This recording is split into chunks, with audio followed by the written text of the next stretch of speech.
was a time I'll always remember. I could never forget how reality came down around us like some Western movie set. When the dust all settled, the sun shone so bright, and a great calm took over us like it was all gonna be alright. That's how it felt to be alive after the revolution. From Groton to Tacoma, on many a factory floor, the workers talked of solidarity and refused to build weapons of war. No more will we make missiles, we're gonna do something different. And for the first time, their children were proud of their parents.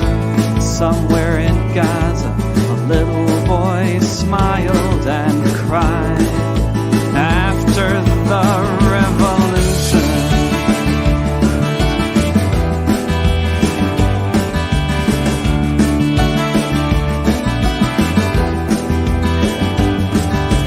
Prison doors swung open, mothers hugged their sons.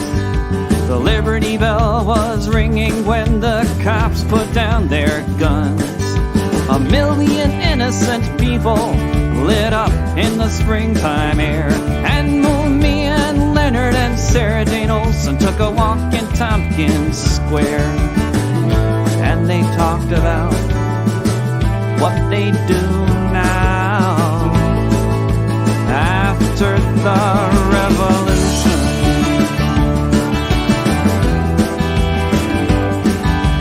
Debts were all forgiven in all the neo-colonies. Soldiers left their bases, went back to their families. A non-aggression treaty was signed with every sovereign state. All the terrorist groups disbanded with no empire left to hate. And they all started planting olive trees after the revolution.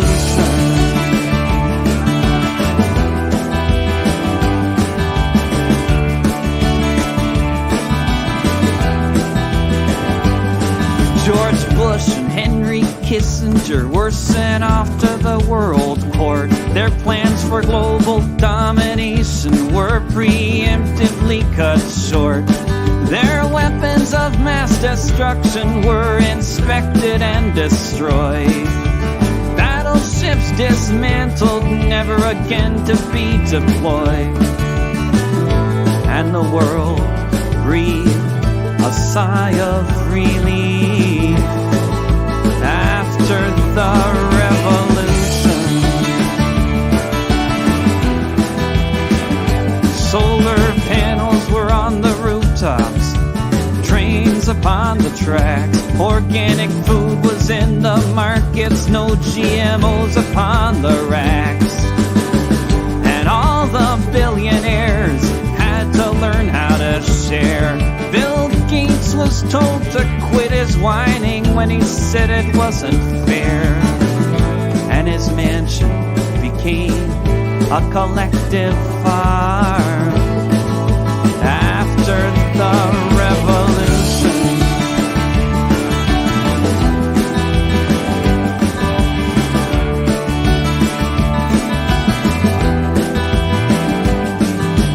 All the political poets couldn't think of what to say, so they all decided to live life for today. I spent a few years catching up with all my friends and lovers, sleeping till 11, home beneath the covers. And I learned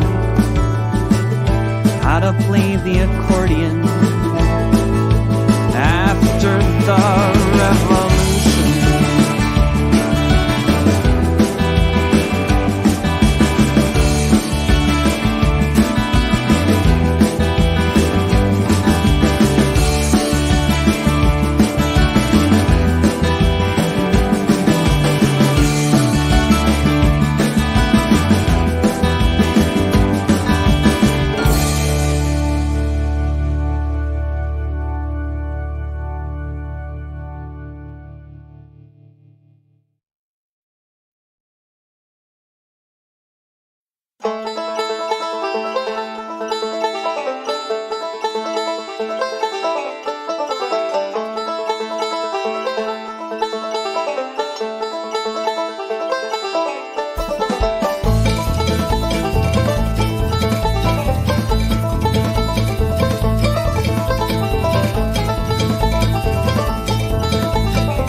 Howdy, folks. Welcome to Redneck Gone Green. I'm your host, David Cobb, the Redneck, and you bet I've gone green, and I'm trying to convince you to do it too. And as I do every week, I'm going to remind you that when I say go green, and when we say, Jackrabbit and I and the rest of the crew here at Redneck Gone Green, when we say go green, we mean that in a multiple of ways.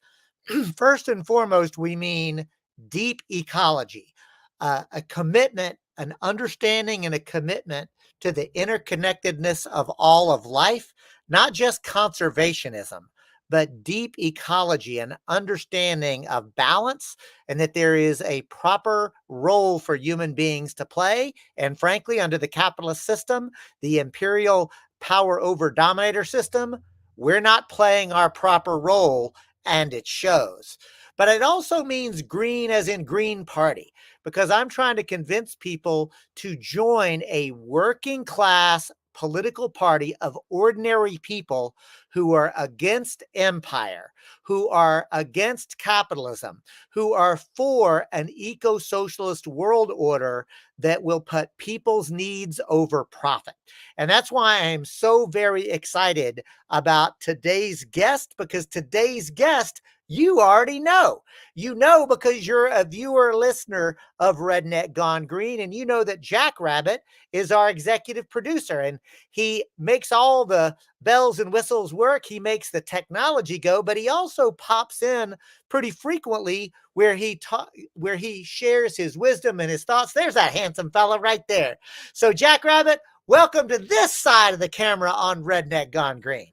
Hey, I'm so excited to be here. Thanks for having me on, David, which is funny to say since I'm always here.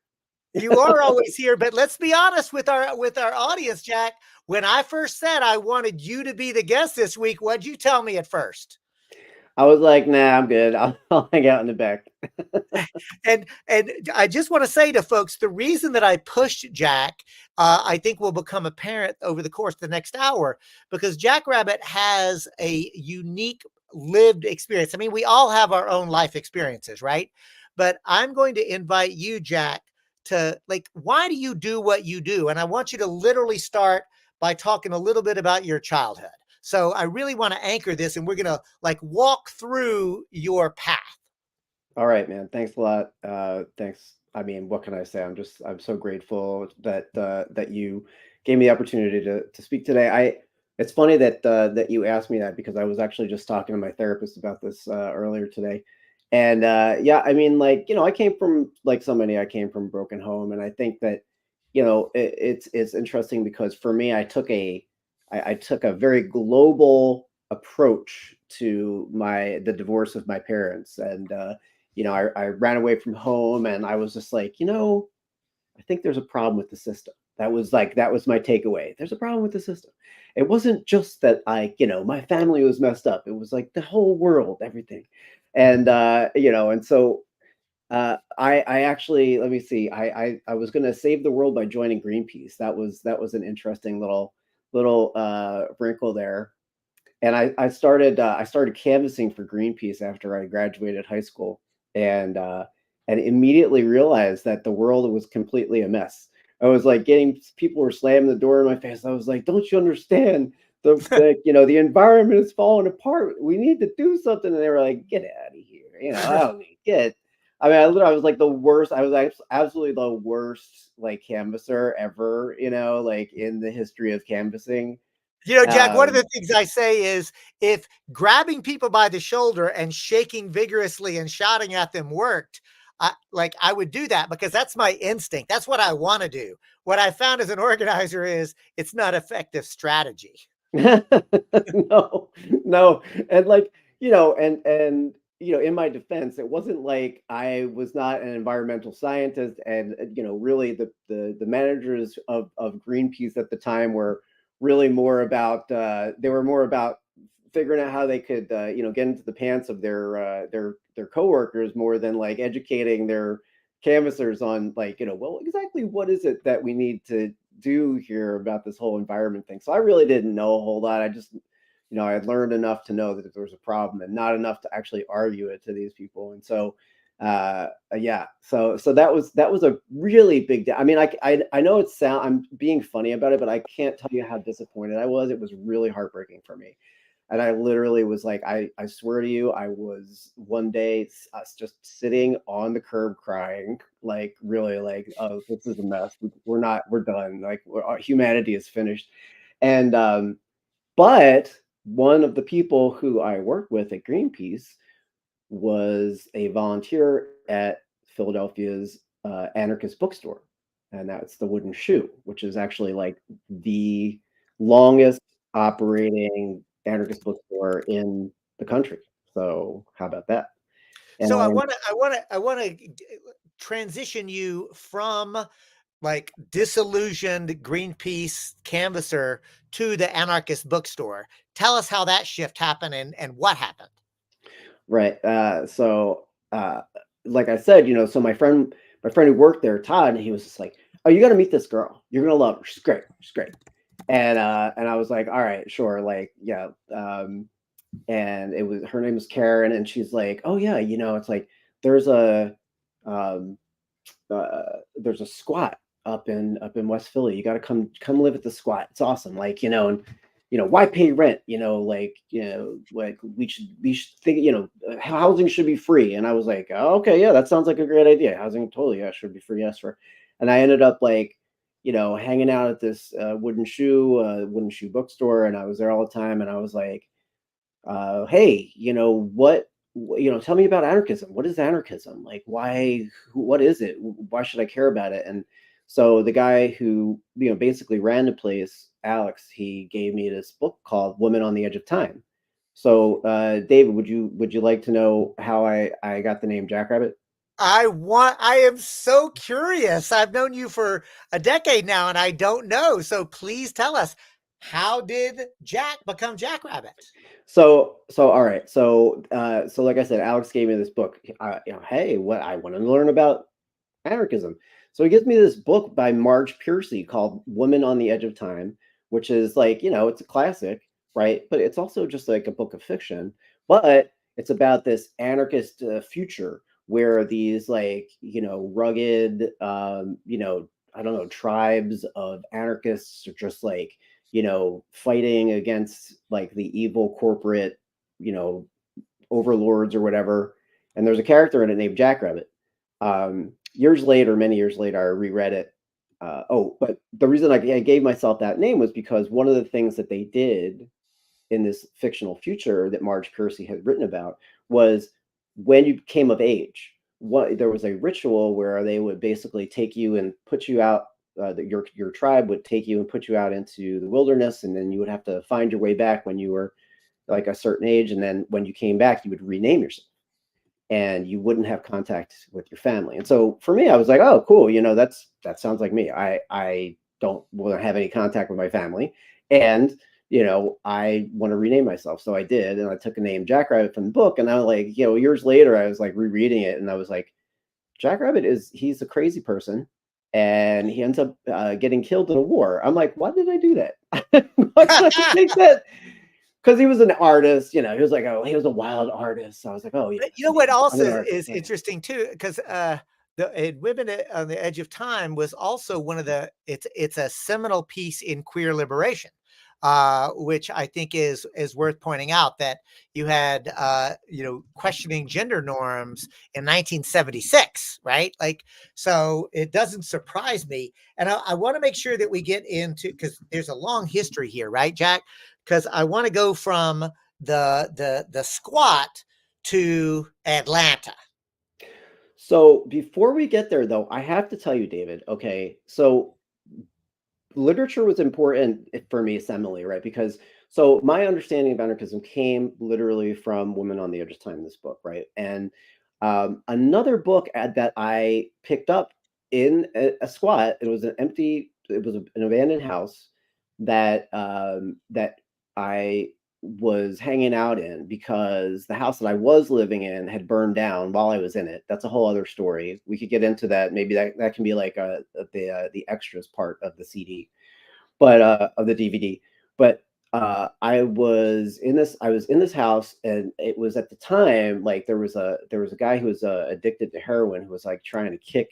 He was trying to, like, cold turkey off heroin, and my friends were like, don't go away, you can't be here, go. And so, like, I went into this other room, and there was Robert Anton Wilson's The Illuminatus trilogy, and I'm not sure if you're familiar. Are you familiar with the trilogy, the I'm Illuminatus not, but trilogy? I love that you're bringing us into what I understand to be speculative science fiction, where instead of a dystopian version, we're imagining like we can still win. So please continue. I'm not familiar with that trilogy, but Marge Piercy is one of my favorites. Yeah, yeah, no, I mean, and it was, the Illuminatus trilogy is just, it's basically a libertarian, like hyper libertarian, crazy fantasy that's got like mysticism and drug use and hypersexuality, and it's just like it's out of control. And years later, I was like, oh my God, I basically, like, my 17-year-old self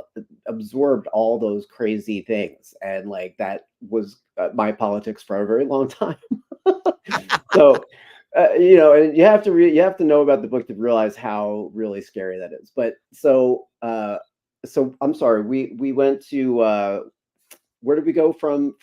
I want to There, make David? sure that we talk about getting you to Atlanta in 1988, Oh, because I know right. what happened in Atlanta in 1988.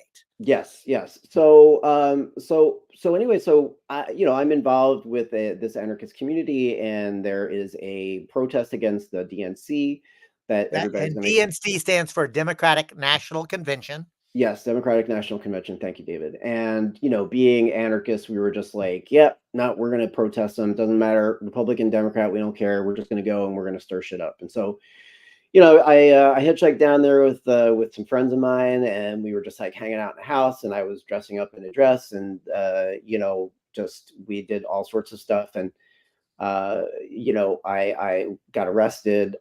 I actually asked to get arrested. I was going to get arrested, but my friends were getting arrested, so I was like, I'll get arrested.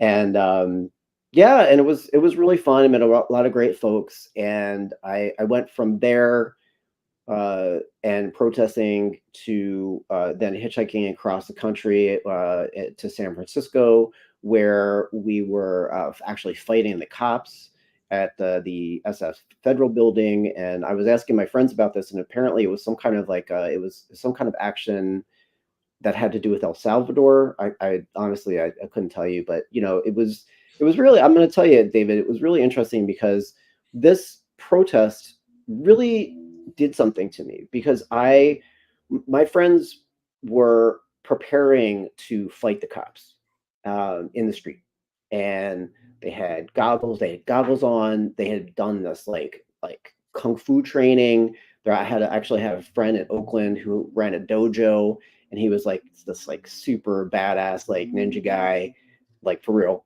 And well, not ninja, but he was really good. And anyway, he was like training people ahead of time, where it's like, this is how you want to deal with it. Like, the cops come at you like with the baton, this is how you want to make your move and all this.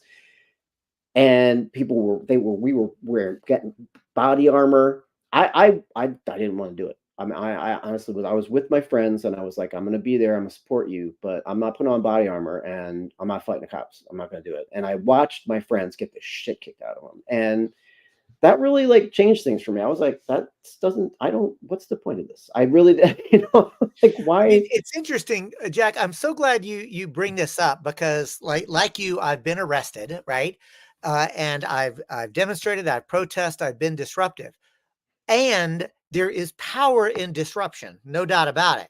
But disruption without a larger strategy and without building alternatives and institutions is a dead end. Like, we can't win if all we're ever do is protest and disrupt, right? Like, so this, to me, it's the build and fight, right? Like, Well, can I be yes, honest with you? Yeah, can I be honest with you, David? I feel like there's a fetishism around being arrested. yes, I do. I agree. And again, like look, in the Earth First days, like, the whole idea of getting arrested was like some sort of badge of honor. And okay, that, like, it does take courage. It's an absolutely important thing. But in Earth First, you do the disruption partly as part of a larger strategy, both for media, but a legal strategy also, so that people's lawyers can go in and protest the timber harvest plan, right? Like, it's part of a larger strategy. Getting arrested to just get arrested, that's a testosterone driven kind of, ooh, I'm such a badass. And frankly, nobody is that badass, right? Like, the reality is the empire will crush us if all we ever do is protest. It is a tactic that ought to be used as part of a strategy for transformation. I But mean, I really like, yeah, I love that you're saying that, David. I've been thinking this for so many years, to be perfectly honest with you. You know, I'm really grateful for the people who are going out and they are marching and they are, have their signs. And I thank you for doing that. I think that's great. And it's just not enough. And I've a just necessary but not sufficient not act, right? nearly, not nearly. And this is such a larger point that I hope that, and I know that we will get to, and it's one of the reasons why I'm so grateful to you for initiating Redneck Gone Green, is because, people, we need to know, we need to have an alternative. We need to really be able to build institutions. We need to be able to have an overarching strategy that actually stretches nationally, globally, and it is very intentional. And to see people who are motivated enough to be able to go into the street and not really have anything to hook into, that is, it's a waste. To me, it's a waste of energy. I think it's a way for people to get burned out, disappointed, disaffected, cynical, etc. And so, like, and I hope that, and I expect that we will be talking about that going forward in the future. We will. And what I want to make sure that we do, though, is to go from Atlanta protesting the Democratic National Convention, because at that time, remember, I'm still an active supporter of Jesse Jackson. I'm still we can make this system work, right? And you're out there protesting. But from Atlanta, take us to the desert of Nevada. Yeah, so I ended up moving to San Francisco, and my brother had moved there. My brother Paradox, shout out to Paradox. Also, hi Kelly, I love you. But Paradox had actually started off. He was going to this Burning Man thing, which was like, I thought, whatever, man, you're just going to this hippie gathering out in the desert. Like, who are you? What do you think you're doing? I gotta tell you, it was a life-changing experience for me to drive out to the Nevada desert. This was back at a time before it had been overrun by RVs and .com millionaires and superstars. But Burning Man was like it was basically like it felt to me like Woman on the Edge of Time, right? Like that book that I was just describing, that I was just talking about, where it was like this anarchist vision of the future. There was no money. Everything was just like, people just gave you things, right? It was completely interactive. Like, today Burning Man is a bunch of like, there's streets, there's literally streets, named streets that they set up. There's like a whole infrastructure that's set up, and that's fine. I think whatever, it is what it is, right? But at that time, like, it felt like everyone who was there, this was like kind of like in the mid 90s, and it felt like So, everyone who was, I'm sorry, go ahead. Yeah. no, Jack, I got to tell you, like, so I was there in 97, because I know it was 97 because I read an article in Wired magazine in 1996 and said, "Oh my God, these are my people."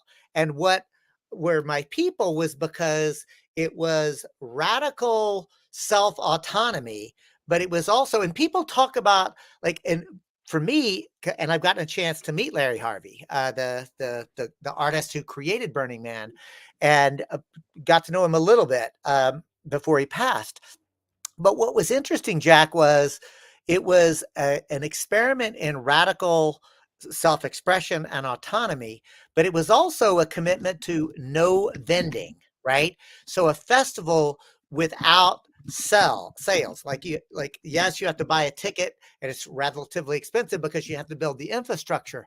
But here's the thing: no selling amongst each other, no exploitation.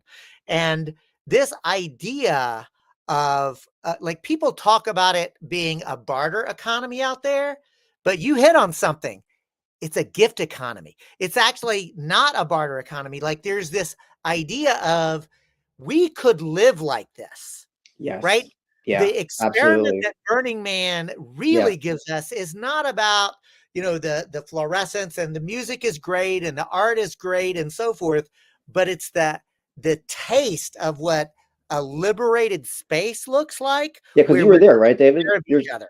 You're saying you were there, right? Yes, yeah, I was Yeah. there for many years Yeah, in and a row. so folks, for those of you who haven't been to Burning Man, I'm sure there's quite a few of you, and that's honestly, that's fine. There is something magical about being in space with people and having, like what David was just describing, this kind of like framework of um, this framework of sharing and community and participation and involvement and engagement. I mean, that was the thing that really struck me, was that, everybody who was there on the playa, on the desert floor, was there to participate. They were there in community. Like, No spectating.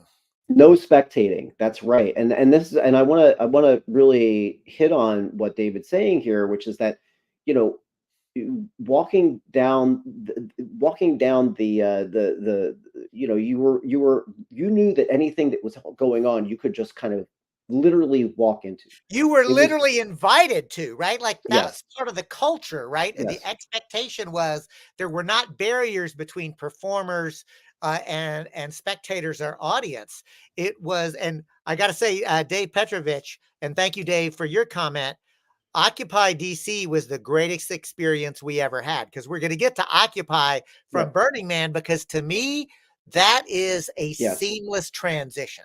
100%. Thank you for, I mean, yeah, and it gives me tingles, David, to hear you say that, because one of the takeaways I can remember like it was yesterday, when I got back from Burning Man, that first time when I was at Burning Man, I looked around at the street, at the buildings, at the street lights, at the cars, and all the people, and I thought, we're making this. This is something that we are a part of because we're choosing to engage with it. Because I was just in a space where everybody was sharing, where people were just like giving away things, were welcoming me in, were welcoming anyone who wanted to participate, and just having them join. And I realized, we are making this reality for ourselves. And right now, this urban reality built environment that's run by people like Joe Biden and the DNC and the RNC is a nightmare. And it's something that we make, and we can choose to make something different. And we can, anything that's been constructed can be deconstructed and reconstructed. And I'll tell you, I do want to get us to from Burning Man to Occupy. And in order to do that, I will tell my favorite my favorite Burning Man story, folks. And this is, I was there with my ex Natalie Paravicini for over a week, and my dear friend Martin Sutton. We had gone out for a full week, and we were driving out of the desert, and I forget the name of the restaurant, but there was that one, like when you're coming back, the very first sort of place, and it was again a full week afterwards. Gerlach. And yeah, somewhere in Gerlach, and there's like the place is crowded. It's a diner, right? And get this. So there's a big, like a clump of people, but it's not a queue. It's not a line, right? But like, when you're like waiting in the little lobby area, it's very clear, like, oh, which group is next, right? And so and the place is filled with both burners and like the cowboy, like regular crowd, right?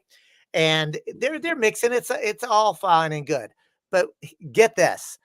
So I'm talking to Martin and Natalie, and they're and we're talking, and we're next. And the waitress comes up. She's in a hurry, and she says, "Who's next?" And I was literally just finishing a story, and so I was finishing the story. And this guy, it couldn't have been 30 seconds, right? But he was just like, he stood in front of us and took the space. And I remember just watching that happen, and I was so sad and disappointed. Like, but I had forgotten in that 1 week of being in that environment, like how to assert myself and like how you're supposed to be. And I had this moment of, and here's the story, Jack. So like, and then I was like, I like this, and I turned, and there was this young hippie chick who met my eye, who was also just in that crowd, and she said, "It's hard to come back, isn't it?" And I just burst into tears and I said, "It is." And she gave me a big hug. And it was like, it's hard. Like when you get a little taste of like liberation and we're co-creating our experience and we're doing it. Like, this is the thing, we're gifting things, right? And it forces you to actually say, oh, it's not just gimme, gimme, gimme, but what can I offer? What is my gift that I want to give to the crowd? Like, the done well, like again, before the tech bros and the millionaires frankly took over Burning Man. Yeah. Burning Man was an experiment in radical self-expression, autonomy, and collectivity, and it was a way to taste authenticity in a way that we almost never get in this corporate commodified society. And I need to just let's wrap this, put a bow on this one, with this, right? Which is, it ties into so much of the oppression that we see coming from the authoritarians in power. Like when I think about the vitriol that they attacked Bernie Sanders with in 2016, I was amazed at how just virulent they were in their attacks on him. And it's because it's so easy to change the world. I mean, I know that sounds absurd, right? It is. I got to tell you, it is. Because all it takes is people agreeing to change it. That's all it is. It just being like, you know what, we're going to do things a different way now. And the people in power, they benefit from exactly the And they are profoundly scared of us. Yeah. They are just terrified of ordinary people deciding, ya basta. And so I am going to actually use this segue. First, I'm going to say we're at the halfway mark already. So folks, welcome to Redneck Gone Green. I'm your host, David Cobb. I am the Redneck. We're talking to Jackrabbit, who is a longtime social justice organizer, activist, all about man about town. And he is the technical or is the executive producer of Redneck Gone Green, but he's actually our guest today because I really wanted to have this opportunity for him to come on and talk about his trajectory, because I think it's really important, because now we're going to transition. And actually, I think it's a seamless transition to go from Burning Man and that experience to Zuccotti Park. Jack? Crap. What happened in Zuccotti Park? I'm back. What happened in Zuccotti Park? What happened in Zuccotti Park? Okay, so it is a seamless transition. It really is. It really is, because, and I was just mentioning this to you earlier, David, is that like having people in space for an extended period of time can be absolutely revolutionary. It can be transformative, and that is what happened at Occupy Wall Street. What was so special and magical and important at Occupy Wall Street? You had a bunch of people coming together in Zuccotti Park who were like, we need to do something. It's time for us to do something. And as we saw more people coming together, we got stronger. We started to believe in ourselves, and we started to believe in what we could do. It was amazing. It was an amazing, amazing moment that was heightened when spontaneously around the country and around the world, similar occupations were popping up. And it was like it was nothing that I could have imagined happening, because it was completely spontaneous. There was not coordination going on. Okay. And, not originally. No, I mean, like, no, not originally. That's what I'm saying. It was just like, it had really struck a nerve with people. The idea that like we were fed up and we we're going to do something about it was wonderful. And it was really inspiring, and it inspired a lot of people. So, I was just like, I had kind of, moved to New York. I was working, I was actually working in an ad agency. I can't even believe I'm saying that. It's so weird. But, and I had found, I had heard about it. I actually had gone to Zuccotti Park very early on, like right when it was starting. if not even maybe even before it was starting, before they had really kind of like become popular. I just heard about it through like my freaky friends or whatever. And I actually ran into an old friend of mine from back in Philadelphia when I was squatting. And that was kind of how I knew like there was really something going on, because he, you know, he knew people, and he was kind of still he was more of an anarchist than I was in the sense that he was doing whatever. And so, you know, I came back there and I was participating, and it was great. The electoral reform, I think that was like politics and electoral reform working group was what I had started off in. And which, you know, in retrospect, I think is really humorous. But I can, oh my God, I got to tell you, oh, sorry, I'm bleeding a little bit here, my finger, sorry. But I can remember it was so special. This woman came up, and at the time we had a sign. We would just hold up a sign in the middle of the park that said "Politics and Electoral Reform Working Group." People would be like, "Okay, yeah, I want to be a part of that." And this woman came up and she said, "What? How do you make your decisions?" And we were like, "What do you mean?" You know, I had no idea what you're talking about. And she was like, "Well, are you consensus based? I mean, like, do you vote? Like, what are you doing?" And we were like, "Whoa," you know, blew my mind. Oh my Good goodness. question. Yeah, right. So that was like, you know, so it And started. you were part of the Occupy whenever it was still like the entire General Assemblies were like a dozen folks or so just kind of huddled around, right? Because one thing that, and this is where you and I met at Zuccotti Park, right? Yeah. And I think it's really worth pointing out. And folks, I want to let you know that at least for me, the first that I heard about something called Occupy was in Adbusters. I have the privilege of knowing just a little bit Kali Lawson, who was then the publisher editor. And at that time, so remember, Occupy is September 2011. That's when it kicks off. Yeah.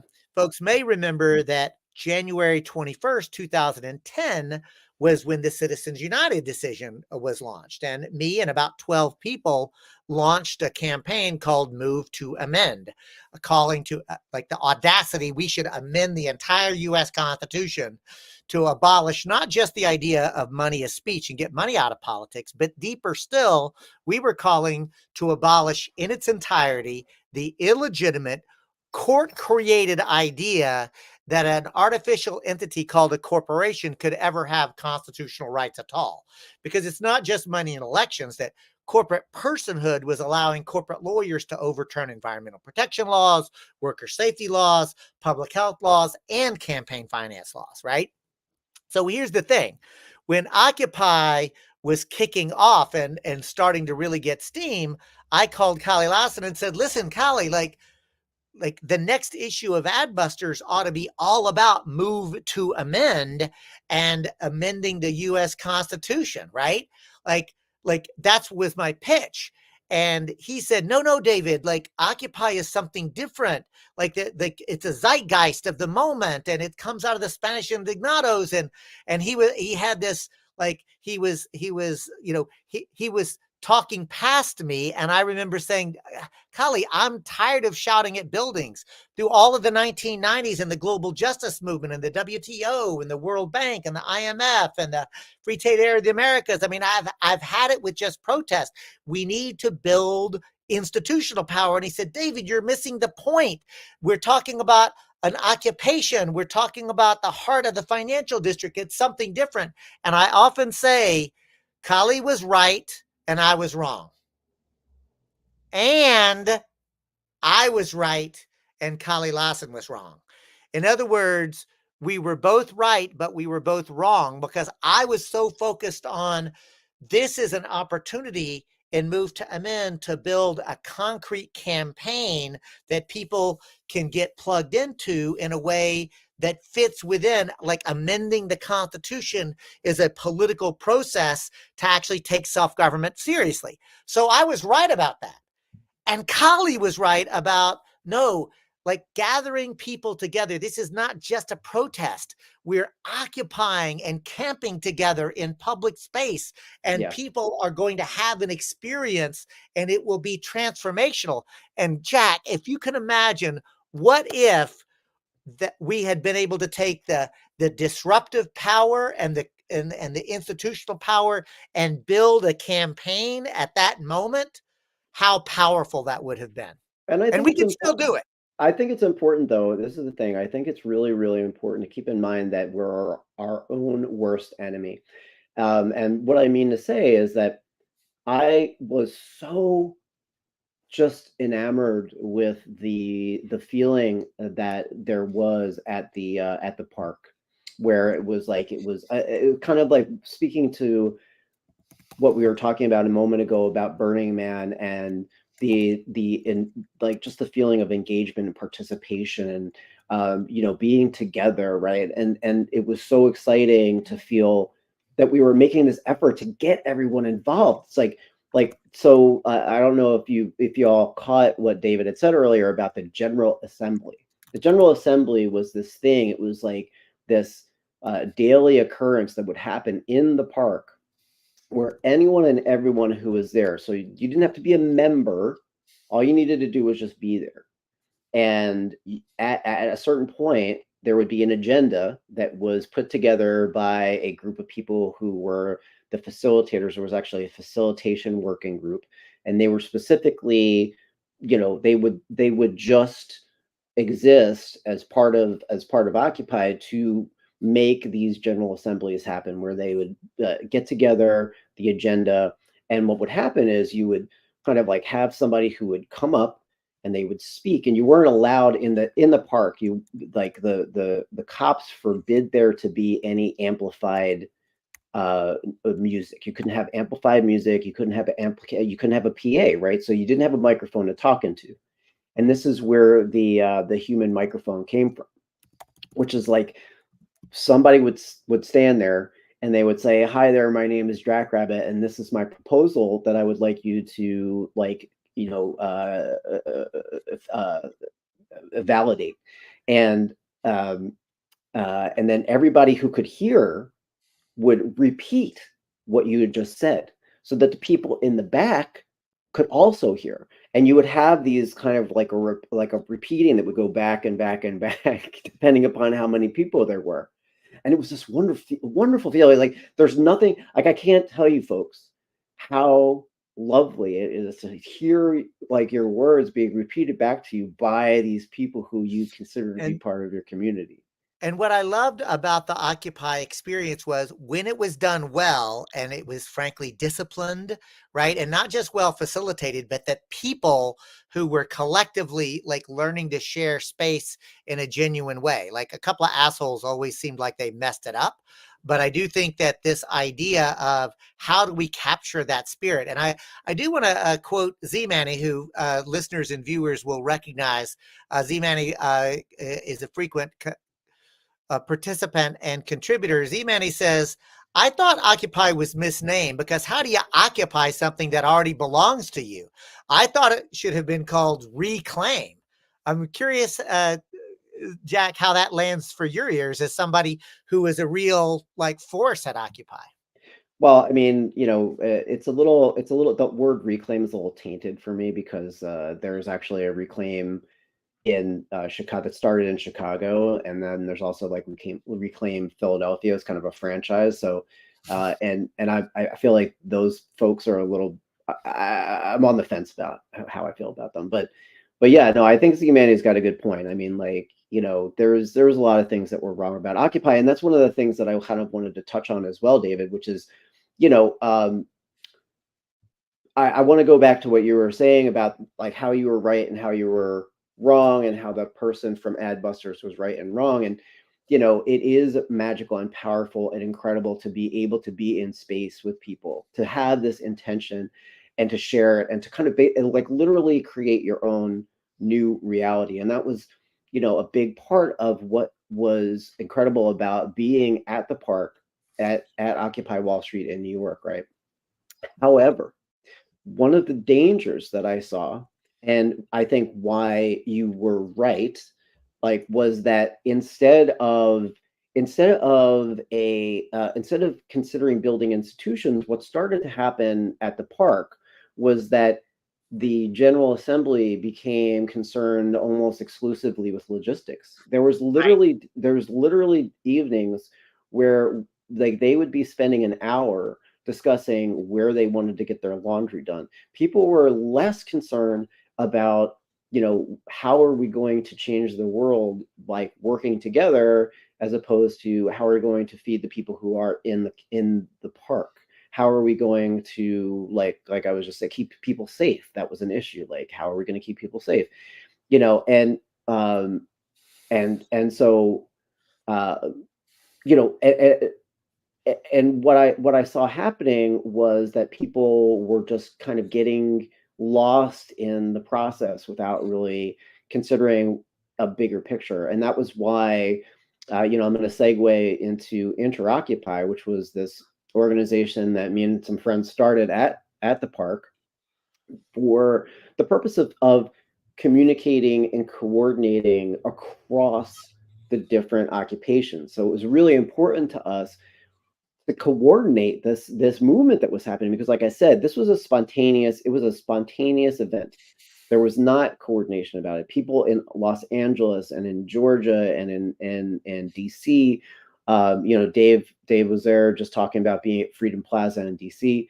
You know, there was not this focus and this effort to, okay, well, what are we going to do with this power that we have recognized that is happening? And so me and a few friends got together, we created Interoccupy. And Interoccupy's the idea behind Interoccupy was to be able to reach out to these different occupations, to talk to them, to get representatives from these different occupations and try to figure out, how can we coordinate, how can we build power together, and And I do want to because again, at this time I am traveling the country as the principal spokesperson for Move to Amend, and I was going, like, I would do presentations in labor union halls, at church, Unitarian Universalist churches, in like all sorts of spaces.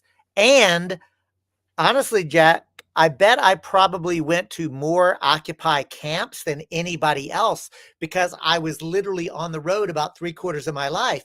And almost everywhere I went, there was also an Occupy camp. And sometimes it would be organized so that, a spokesperson for the Move to Amend coalition is going to come. So there'd be something kind of like part of Occupy. Other times I would just stroll up, right? And say, I have a gift to offer on a workshop on corporate personhood and corporate constitutional rights. And people would say, hey, there's going to be a workshop. Anybody want to come? Right.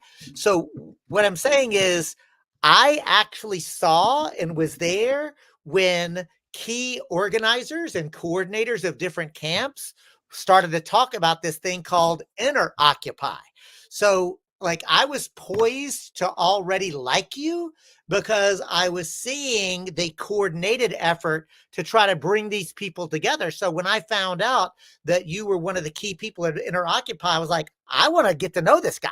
Like, I want to understand what this person is thinking and doing, right? So I saw the fruits of your labor, and actually trying to get Occupy to cohere in to a coordinated movement of some sorts. And I think it's an incredible experience that Interoccupy was experimenting with. Yeah, thanks, David. That was, like, I'm real it's so important to me to know that, that made an impression on you. And, I do feel like, Interoccupy did a really great job. What we ended up doing was we would offer conference calls to anyone who needed them. We like, a lot of times people would want to be coordinating, like, even across the city or something. They wouldn't be able to, or wouldn't want to have, like, an in-person meeting. So, we would kind of, offer them to kind of facilitate a conference call where they would be, talking. And Interoccupy ended up being, having people from all around the country who were involved. We have people from Buffalo. We even had somebody who was, like, actually from Scotland for a little bit. We had people from LA. There was a Philadelphia folks who were really great. That was like Larry and Nate, love those guys. And so I feel like we made that effort, but I'm gonna say like David brings up, you know it was really hard because like it wasn't it, there was so many conflicting ideas of how things should be run and what was important, what should be prioritized. And like I said, it ended up being that a lot of the energy and effort was spent on these logistics, and not so much of like a broader, political movement or a policy change movement, or it just that was getting lost very quickly. Um, and um, however, I want to use that as an opportunity to then segue into Occupy Sandy, if you think that's appropriate. Oh, I think that's literally where I was going to ask you to go. So for those of you who are unfamiliar, in 2012 there was a hurricane that hit New York, and it flooded a number of different areas.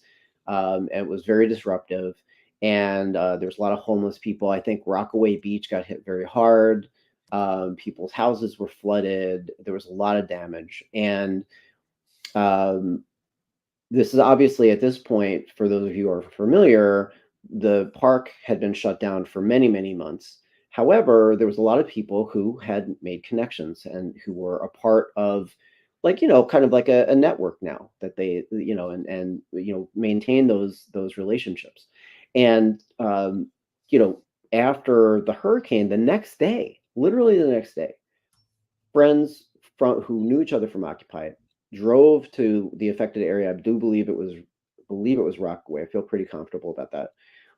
They drove out there and just talked to people, find out what was going on, what do you need, what can we get you, and started to create a mutual aid network, right, where we were reaching out to people. We were getting donations from folks. We ended up securing a couple churches. Like, there were two different churches that donated their space to us, so we could have a place where people would send their donations, food donations, clothing donations, and and just started to network. And we were sending people out regularly. There was regular deliveries that would go from these churches to the affected areas. We like this group of people, volunteers, got together an amazing emergency disaster response, response before the Red Cross, before FEMA had even thought about going to visit these areas, these affected areas. So, Jack, Was I want to bring up two comments back to back and get you to respond. First, Z Manny, who says Occupy was an important stage in a kind of learning curve this generation has experienced over the past 2 decades. And then my comrade Michael, who says, would you say that mass movements often spontaneously begin with the participatory or direct democratic politics, but tend to develop more centralized, organized forms when faced with repression?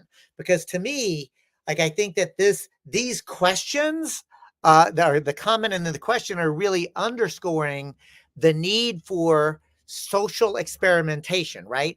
In other words, what we have to have is a understanding. We have to have a theoretical framework, and then, like, these moments, whether it is police repression, whether it is a disaster like the hurricane, but these are moments where, and I'm going to say, already organized, let's call us movement entrepreneurs who are already politicized, can act, if we are properly collectivized and coordinated, a la Interoccupy, can move in and advance our theories, our actions, and so forth. Like spontaneity is one thing, but like, it's sort of like a fire, right? Like, if you have prepared the tinder, right? If you've actually got it ready, a spark can ignite.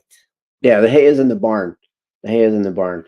So um, I love what you're just saying, David, and I also appreciate all the different comments that people have shared regarding this stuff, because I think that, just even as we're talking, what I'm realizing is that we need to be able to have these events. We need to be able to have these experiences because we learn from them, we can grow from them, and we can use our experience to be able to guide the way they happen in the future, right? So, for example, what I want to say is, one of the things that had been mentioned, I'm sorry, I forget who, let me see, I think it was Dave. It was actually Dave who brought up this issue of kind of like disruption, right?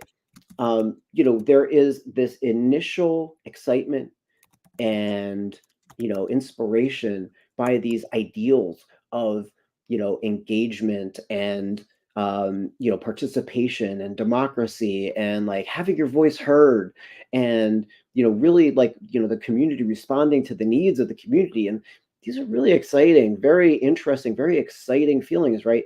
But they are unformed, right? And I think that what I experienced directly by looking at this as it unfolded in front of my eyes was how easy it is for something like that to be derailed so easily. It reminds me, I'm really quickly, I just want to mention a friend, my friends who were in ACT UP. Actually, no, it was Queer Nation. It was Queer Nation in San Francisco during the AIDS crisis, and they did this thing that was very similar to Occupy, where it was like anybody could speak, and they wanted to only have things worked on and decided on by consensus. Well, they were very successful, and they were very disruptive, and the San Francisco police got very upset with them. Like as I recall, the issue is that you could speak up and propose whatever you wanted. You could basically block any decision if you wanted. You just needed to be queer. That was the only thing, right? Well, there are queer police people. There are people who were queer who were in the police department, and you know what they did? They sent somebody there, and they blocked anything and everything that came up. So, and I saw this is something similar that happened to Occupy, where it was like very much, it was very much vulnerable. This was very, people that these processes and but budding institutions were very vulnerable to this kind of disruption. And I think it kind of goes to show, it really it really illustrates this idea that there needs to be guidance. There needs to be there, you don't want to continually reinvent the wheel, right? And it also kind of reminds me of, I was blessed to attend a seminar, like a weekend seminar. There were these folks, Ren Tuatha and I can't remember his name, but they were basically people who had kind of invented this idea called formal consensus. So they were consultants directly, like who dealt specifically on how to build consensus in a very practical, structured way, and it was fascinating. It was amazing because I was like, oh wow, it's like you mentioned the indignados earlier. I mean, like these, there are people who have already been working on this. There are people who already are trying to create structures that allow for consensus building. Instead of being like, oh no, we just want to be open and we just want to be horizontal. And to be It's like, clear, that's why, and I appreciate the conversation that Michael and Z-Manny and others are having in the chat, because like making sure that we have a level of political discipline and rigor, like institutions don't have to be power over and dominating. Because frankly, there is such a thing as tyranny of structurelessness that is equally horrific. I do want to make sure, because I'm looking at the time, Jack, I want to make sure that we go from the excitement of Occupy to Bernie. But part of that transition, I want to point out that in the Occupy movement, remember that there was a time when Van Jones was dispatched to Occupy to convince Occupy to become the radical wing of specifically of the Democratic Party. That was his assignment, right? To turn it into the Democrats' Tea Party, right? And it, like they kicked him out basically, like they rejected him. They just weren't interested in the kind of Democratic Party control of the process, to their credit, which is why I think it's interesting to note that it was under the Obama administration that the federal government issued orders, and in Democratic Party controlled cities across the country, those encampments were dismantled, Yeah, right? Not absolutely. originally, but when the Democratic Party machinery realized it was a true bottom up from the left worker controlled like movement that was not going to be It was, controlled yep. by the Democratic Party, they said, shut that shit down. Yeah. Yeah, that is something that I'm sorry that you reminded me because it was like so disappointing because that's exactly what happened was that it was coordinated at the federal level where there was a crackdown. I don't think it was literally all happening on the same day, but like in It like was within a day or two, like within less than a week. yeah, What you saw was every major city there were dismantling of the encampments. yeah, It was coordinated. There's no doubt about it. And Freedom of Information Act demonstrates that. And again, I'll say it again, the Obama administration made a decision that since we can't direct and control it under the auspices of the Democratic Party leadership, that we're going to dismantle it. yeah. That's Well, I what mean, and that's I mean that's we're getting in a whole can of worms when we start talking about the Democratic Party and like their subversion of movements or their subversion of like liberal ideas and what have you. Let's not go there now. There's this is one of the things there's so much to talk about. I'm really glad that you encouraged me to do this. I just so everybody knows I really don't like being in front of the camera. It makes me very uncomfortable. And I'm really glad that David's doing this because it's bringing up so much stuff to talk about. So many important things to discuss. I do want to get to, as David had mentioned, I do want to get to how segueing from Occupy Wall Street into Bernie 2016. So there was, Occupy Wall Street 2011, Occupy Sandy 2012.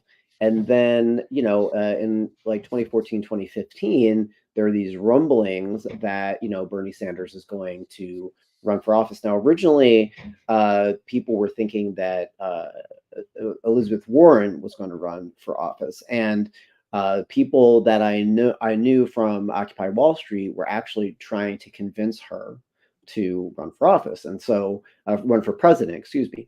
And so, uh, um, they were unsuccessful. However, they did kind of create this infrastructure to be able to support her run for president. Well, they heard that Bernie was going to consider running instead since Elizabeth Warren didn't want to do it. And so they reached out to me and they were like, "Hey, Jackrabbit, we know what you did with InterOccupy and like your conference calls where you were, kind of people were talking around the country, and we want to do that. We want to build this. We want to have a grassroots movement that supports Bernie's campaign when he announces. We know he's going to announce. We have insider information, and so we're putting together this stuff, and so they." One of the rallying cries of Occupy Wall Street was, "Well, we are the 99%." Brilliant branding, love it. But so he like my friend was like, "Okay, well, we're gonna have 99 meetups all in the same day." It was like he was trying to make that tie-in, Bernie and Occupy. And so we started doing these national phone calls where we were talking to people all around the country in support of Bernie's like burgeoning campaign. And I do think that we really kind of helped to generate excitement for his campaign through these, like through a website and through these like regular conference calls that we were running that went really well. I mean, they really were great conference calls. And I'm very proud to say that Corbin Trent, my buddy Corbin Trent, was on one of these calls and was inspired to just like basically drop everything and go around the country campaigning for Bernie. Corbin ended up being Alexandria Ocasio-Cortez's communications manager, and actually ended up going to DC with her and working with her until he left. Great guy, really love him. But he's definitely said that like the work that we did with those people for Bernie was the organization that those conference calls really inspired him to do that. And so, even though I think that AOC is a massive disappointment, I can't even begin to talk about how massively disappointing she is. I was very pleased because Corbyn was also involved in Justice Democrats and Brave New Congress. Yep, Brave New Congress. And so that was an amazing experience. I mean, it was really incredible and incredibly disappointing, but also really eye-opening. I mean, I think that there's a lot of people who were radicalized by Bernie's campaign, and again, a very similar kind of energy to what was going on with the Occupy movement, right? I mean, it was just like this idea that you have these thoughts and these feelings and these ideas about how things should be and what's wrong with the world.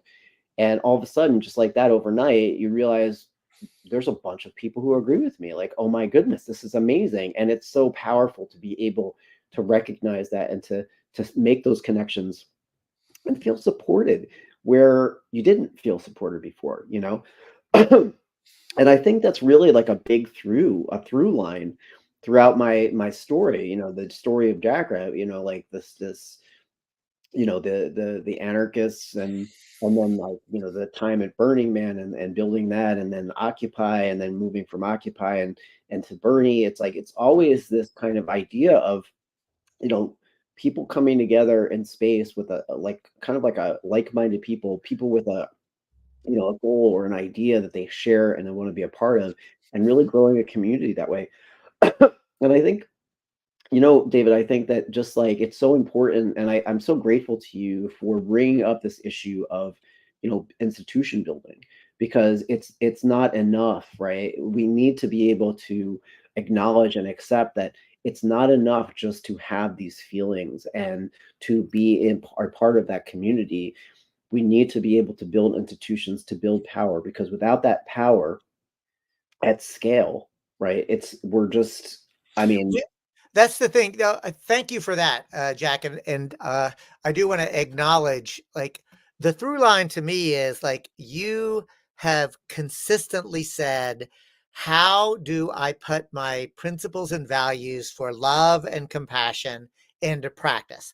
How can we make the world the way it should be, right? And so you've committed yourself.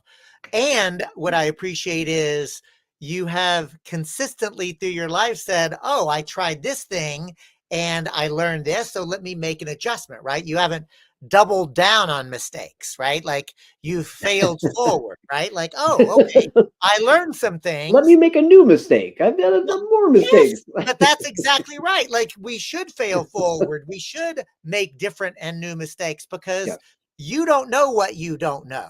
I don't know what I don't know, right?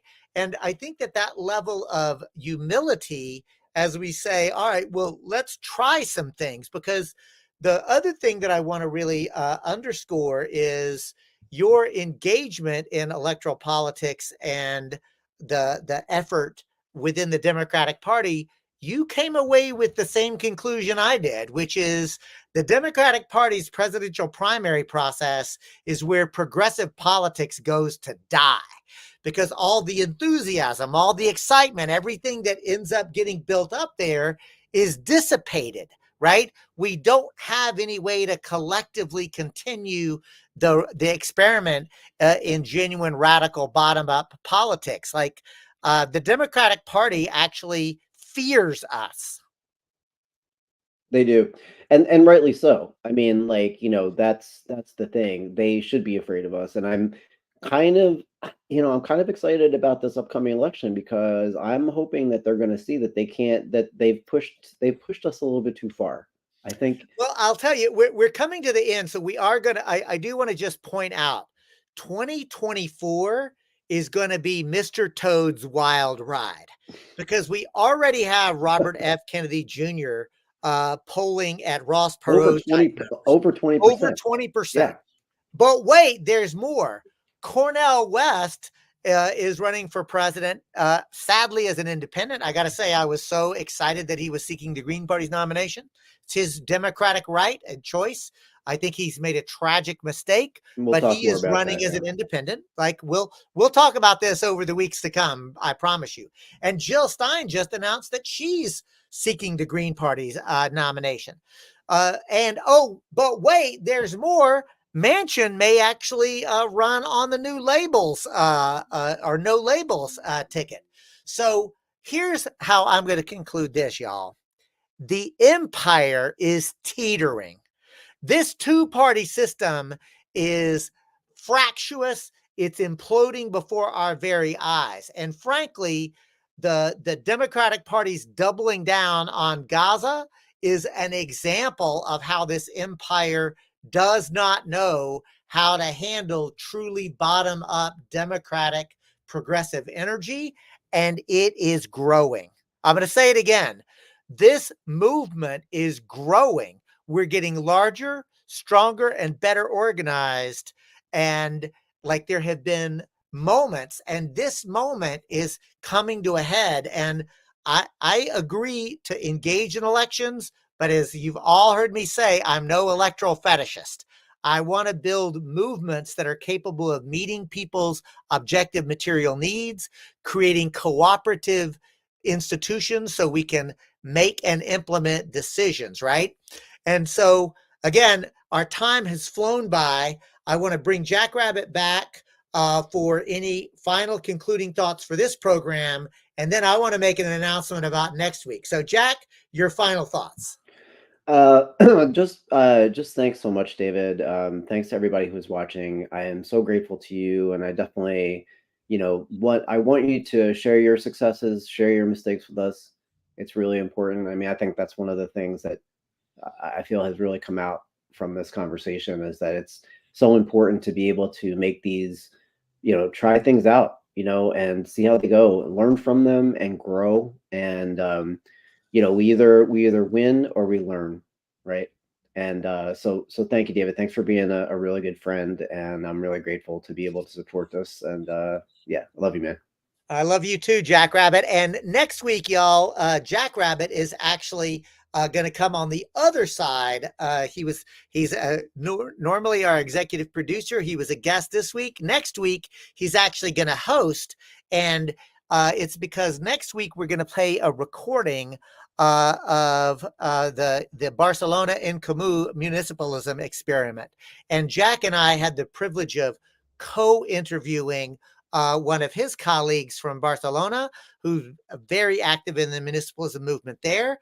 And Jack is going to play that, but he's going to play it with the ability to pause the recording from time to time to engage you, the audience. So although I won't be there next week, next Tuesday, 6 p.m. Eastern, 3 p.m. Pacific, I want to encourage you to join Jack on Redneck Gone Green for a special edition of a pre-recording, but with live interruption so you can engage the conversation along with Jack. In the meantime, I want to thank you for being a viewer, a listener, a participant. Remember to please subscribe on our Substack, Redneck Gone Green. Please go to the YouTube channel, Redneck Gone Green. A reminder that Jack, at the end of this, is going to make sure that it gets on podcasts. So you can write to us, you can listen to us, you can watch us. But the most important thing that we're asking you to do is to join us so that we can build a movement that's powerful enough to change the world. Peace.